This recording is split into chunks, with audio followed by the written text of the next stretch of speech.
Hi, my name's Mea Fyfe. I'm a solicitor in the Community Care Department of Moreblatch Solicitors. I'm going to talk to you today about NHS continuing healthcare funding. Anybody who is receiving care at home or in a nursing home or residential home needs to consider how those fees will be funded. There are a number of different options. The one I'm going to concentrate on today is fully funded NHS continuing healthcare.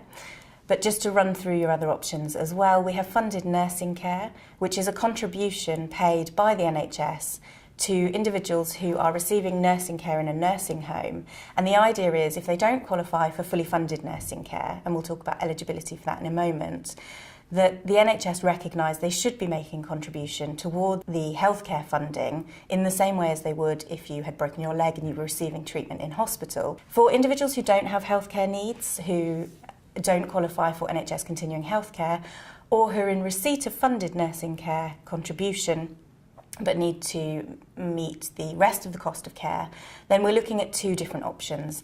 Either that care will be funded by way of a contribution from the local authority. Now that's means tested and there's a financial assessment to calculate whether or not someone's entitled to any funding. If you're over the threshold for local authority contribution, then you'll be classed as a self-funder and will have to meet the cost of care in full. So that's why it's so important to consider whether or not healthcare funding is appropriate in the first instance. So what is NHS continuing healthcare? Not a lot of people are given this information. It's becoming more in the media now, but it's a fully funded package of care that is meant to fund the care fees for individuals who have complex, ongoing healthcare needs, and that's very important. There is a distinction between health and social care needs. It's for individuals who have complex, ongoing healthcare needs who are receiving care either at home, in a residential or nursing home setting. The setting of care makes no difference, nor does the diagnosis of an individual. They're looking at whether the healthcare needs of that person are complex, unpredictable, intense, or generally of a nature that indicates what they call a primary health need. There's a two-stage assessment process to calculate whether somebody is entitled to funding. The first stage is a checklist assessment and the second stage a multidisciplinary assessment, and I'll come on to those in a bit more detail later on. The important thing to remember for NHS continuing healthcare funding is that individuals who are entitled to this get their care fees met in full by the NHS. There is no means testing. It doesn't matter how much money you have, whether you own properties, that will not be taken into account. If you're eligible for healthcare funding, then you're eligible regardless of your means. So who's eligible? Well, a person should be considered to have a primary health need where the services that they require, and it's important they're healthcare services, either are more than incidental or ancillary to the provision of accommodation. So if you're in a care home, then the services that you need must go beyond the need for accommodation.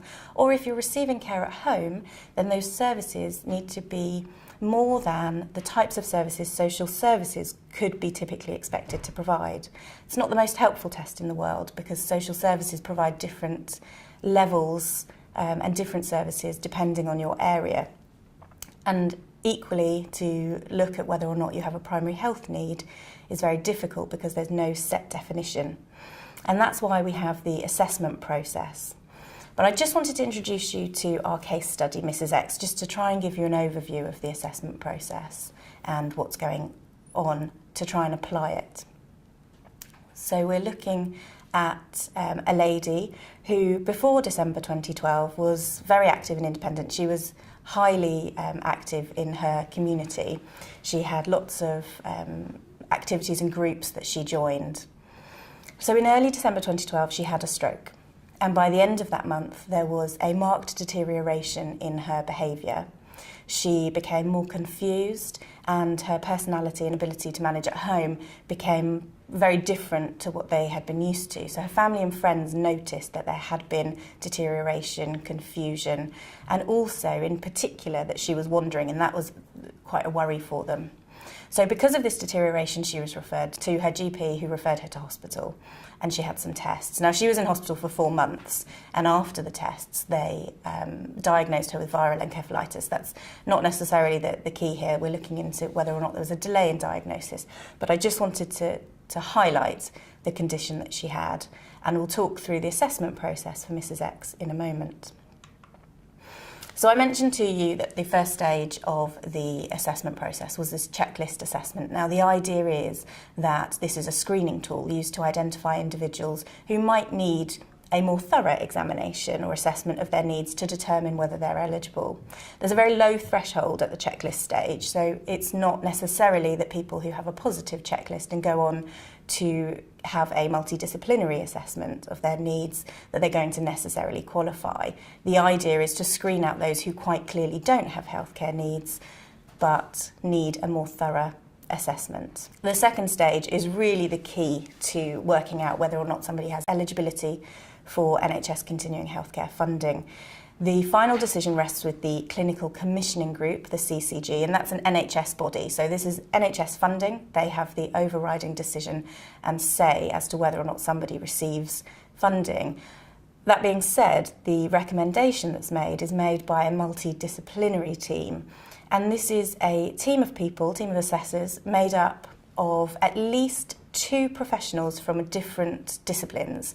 It's not always possible to have somebody from the local authority present in cases where an individual doesn't have an allocated social worker, for example. There may not be the resources to be able to provide that support, but really we should be asking for that as far as possible to make sure that both sides are able to put forward their view. If part of the test for determining whether or not somebody has a healthcare need rests on whether or not the services could be provided by the local authority, it makes sense to have somebody there to provide the information as to whether or not their services they think they should be providing. We would also expect to see in the assessment process any consultants or clinicians who have an active role in that individual's healthcare. So if they are providing services or looking after a specific need of the individual, we'd like to see that they are at least asked. They might not be present at the assessment, but they should be asked for their opinion to feed into the assessment process. The idea is that this is a thorough assessment of an individual's healthcare needs, so we really do need to know what those needs are going to be, either on discharge from hospital or already in a care home setting. Care providers should also be asked to input into the assessment process. And the individual or their representative should be invited to participate as well, to put forward their views on levels of need. Now, it might be that the individual themselves doesn't have capacity, or it would be too distressing to sit and go through the assessment process, but a family member or perhaps a professional representative or advocate can be very helpful at the assessment process to make sure that those views are being advocated appropriately. The assessors at the multidisciplinary assessment will complete a decision support tool, and it's a lengthy document that helps pull together all of the evidence that's obtained. There are 12 care domains that they look at during the assessment process, and they're on screen now. I'm going to take you through those in a bit more detail when we look at the case study again. So looking at Mrs X, I think it's really important to highlight the fact that the assessment process looks at both mental health needs and equally looks at the physical health needs. So on the screen at the moment you've got the first 3 domains that are assessed during the multidisciplinary assessment process, and these are the mental health needs. And in individuals who have an acquired brain injury, these can be the most challenging domains to try and look at an individual's level of need and weight them appropriately. The purpose of the assessment process is to look and see whether or not an individual has healthcare needs, and to do that they assess each individual need, so of these 12 care domains, on a sliding scale, and they look at how severe the need is and what sort of support is required to meet those needs. They're always looking at the risk to the individual. So in this case, if we look at Mrs X's behaviour needs, the pre-admission assessment for the home, interestingly, stated that Mrs X had no history of noisy behaviour, no history of verbal or physical aggression. And yet 6 months later, having been admitted to the home, they were referring her for community mental health assessment because they were worried about her challenging behaviour. She had been displaying physical and verbal aggression towards the carers and staff. She had been shouting out seemingly random words in the middle of the night, very anxious and distressed. She was refusing to leave her bedroom, And she was quite often displaying inappropriate sexual or physical behaviour towards other residents or staff, anyone who came into contact with her. She was also smearing faeces, hiding it in her biscuit box next to her bed, and it became a significant concern not only to the family but also to the carers, who found that she presented very differently on a day-to-day basis than they had anticipated following the pre-admission assessment. And it's so important for individuals who have an acquired brain injury to be assessed over a period of time and not simply take a snapshot of their needs, because looking at the records and listening to professionals, they will have a very different view as to what that person's needs might be. So making sure that it really is a multidisciplinary assessment with feed in from any professionals involved is going to be so important in these cases. Looking at her cognition, Mrs. X had very little understanding. She varied from day to day, and she was actually much better in the mornings than she was in the afternoons. But by and large, she was very confused and unable to appreciate any risk to herself. During the assessment process, the assessors decided that, having listened to the information provided by everyone present, that actually her cognitive ability was variable and inconsistent. There was no way to be able to weight her needs in that domain with a general score, because they were so different on different days, at different times of the day, from month to month, for example. She, unlike somebody who had dementia, did not necessarily have a progressive condition that got worse gradually over time, but she could be better one day and worse another. She couldn't recognise risk to herself, and what we had to do during the assessment process is look at the level of need that she may require on any given day, so looking at her on her worst day, because that is the type of care she required. And in terms of psychological and emotional needs, she was anxious, she was depressed. She'd withdrawn from activities, and she had expressed suicidal thoughts to her family. She was concerned that she was a burden to them, and she was frustrated that she could no longer do the things that she used to be able to do. For example, she used to enjoy crosswords and doing those with her friend who visited every single day in the home. But she wasn't able to participate in that as much as she had previously, and that was a real source of frustration. She also had hallucinations, as she would see people outside her bedroom window, and she thought that they were trying to get in, and that could be very, very upsetting for her. Interestingly, the care staff during the assessment process didn't necessarily share the views of the family and the family friend who had been presenting their views on these domains, because they didn't have the opportunity to be with her as long and as often as the family and her friends were able to do. So again, it's really important, particularly when somebody has an ABI, and in this case encephalitis, to make sure that you really are painting an accurate picture of the individual. Often in these cases we see reports of somebody's needs that doesn't necessarily marry up with the person themselves. In terms of the physical needs, it's much more straightforward, or it can be much more straightforward, to have a look and see how that person presents and what sort of needs they have in those domains. And the reason for that is because you can see the need. If somebody, like in Mrs. X's case, is immobile, she was bedbound, needed a hoist and 2 staff for all transfers, and she had a very unsafe seating balance. She needed to be propped up because she was unable to reposition herself independently. And that's something that you can see. There was no disputing that because everybody could see the same presentation. In terms of communication, her cognitive ability impacted on that. So again, sometimes it was better than others, but more often than not, what she was saying was based on either the hallucinations or confabulation, or she was very confused, and so she wasn't necessarily reliable, and that had an impact on her need. We're looking at whether or not she was able to ask for a blanket if she was cold, but in this case she wouldn't necessarily know she was cold, or it would be based on a hallucination of snow outside, for example. In terms of nutrition, she was peg-fed. She had some small oral intake, but there was a risk of aspiration and a risk of malnutrition if that wasn't properly monitored. In terms of her continence needs, she was doubly incontinent. She had a catheter at first, but that was removed, and she wore pads. She had some UTIs and constipation management. Her skin was intact, but it was at risk of breakdown because of her immobility, and preventative intervention was required, so repositioning in bed, creaming every day, continence care as well. Her breathing was thankfully much better. There weren't too many needs there. She had some breathlessness on exertion, but this tended to resolve. And as she did much less in the home, this area became much less prevalent. In terms of medication, Mrs. X wasn't able to medicate herself. She was too confused and wasn't able to remember to take the medications at the set times of the day. They were also administered through her PEG. She had her bloods monitored regularly. She was on antidepressants and pain relief. There was some episodes of non-compliance, so she would spit the medications out and she would refuse these, but by and large they were able to administer them later on.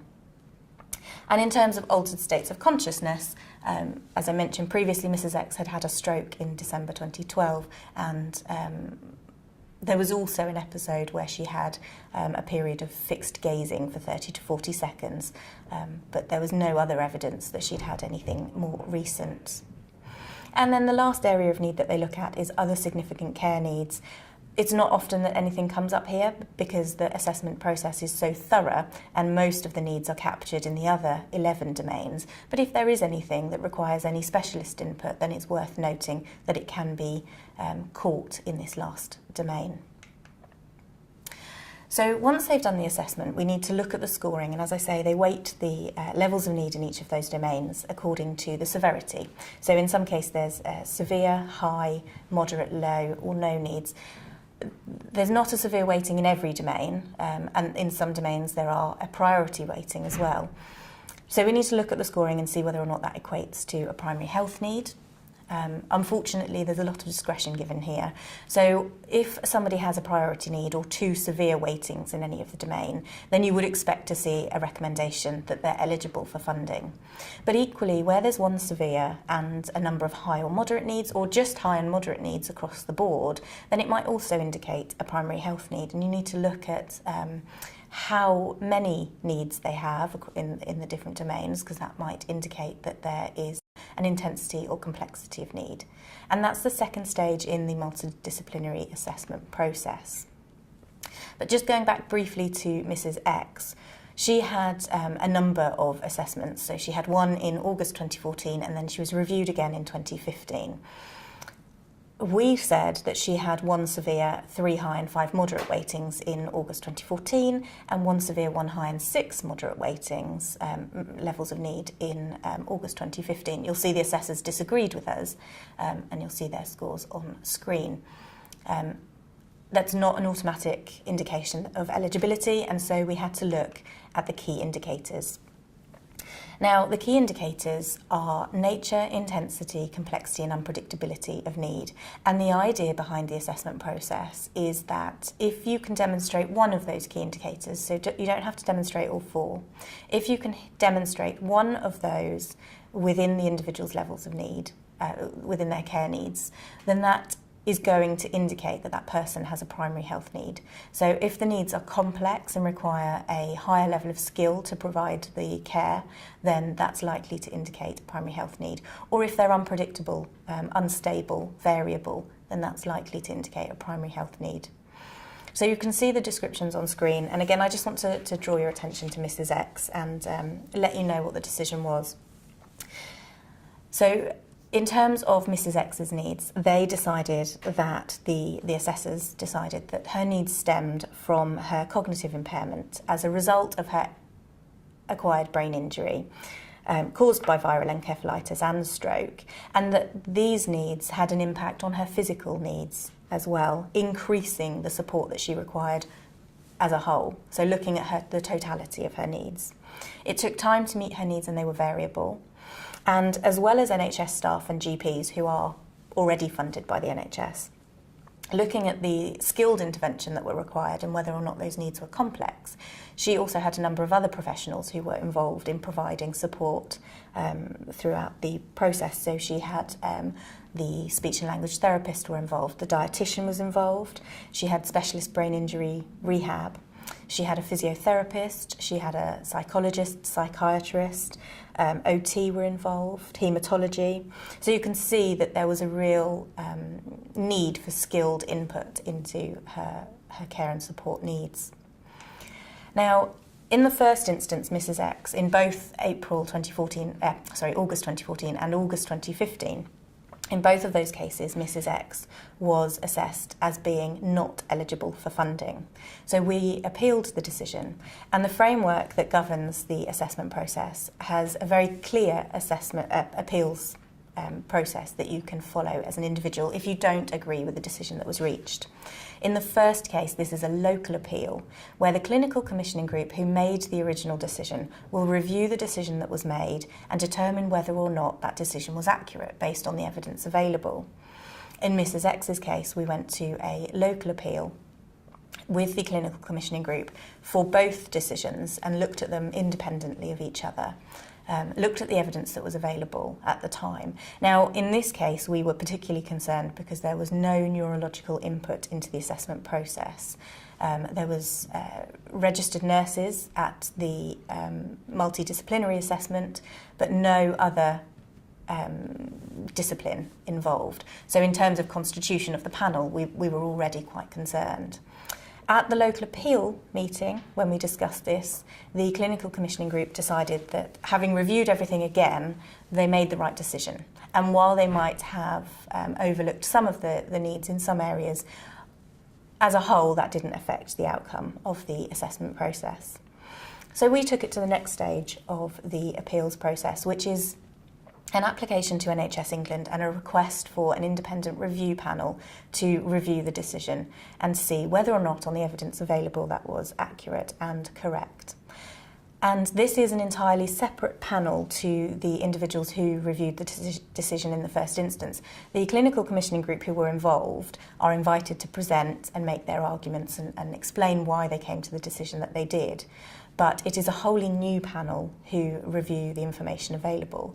And on that panel, you have a chair, you will have someone from health and you'll have someone from social services feeding into the decision process. And in this case, the independent review panel looked at both the August 2014 and the August 2015 decision, and they determined that the clinical commissioning group had got it wrong. And so Mrs. X was assessed as being eligible and told that she should have been assessed as eligible from August 2014 when she was first assessed, and that the clinical commissioning group, the NHS, should have been paying her care fees from that point up until another review takes place that decides she's no longer eligible. So in this case, we were successful in achieving a refund of care fees already paid of over £100,000. Had we not been successful at independent review panel stage, then the next stage of the process is a complaint to the Parliamentary and Health Service Ombudsman. Now, they're not interested in whether the decision was right or wrong. They're interested in whether or not the process was correctly followed, and that's a very important distinction to make. But part of the process is whether or not the criteria and the guidance and the framework that guides this assessment process, whether those were correctly followed. In this case, we didn't need to go to that stage, but it's worth noting in any event. Also, in terms of judicial review, I'll mention it very briefly. The administrative court would expect you to follow the local appeals process as far as possible, but where there's been a decision that's so severe or illegal, doesn't follow correct process, then you can make an application to the administrative court to review that decision-making process. Again, they're looking at the process rather than whether or not the decision reached was correct. So I've already told you about Mrs. X, but just to highlight how long it took us following the appeals process to reach that decision. You can see the first decision was made in August 2014 and the second one in August 2015. We didn't finish the local appeals process until June 2017, and the independent review panel met in September 2017, which is why there was such a huge amount of care fees to recover because it took so long to go through the process. So really, it's important to get it right in the first instance to stop somebody having to go back for that length of time. That is a snapshot, an overview of NHS continuing care. Please feel free to contact me if you have any questions at all, or anyone else in the team. We would be happy to have a no obligation chat entirely free of charge to see whether there's anything that we can help with.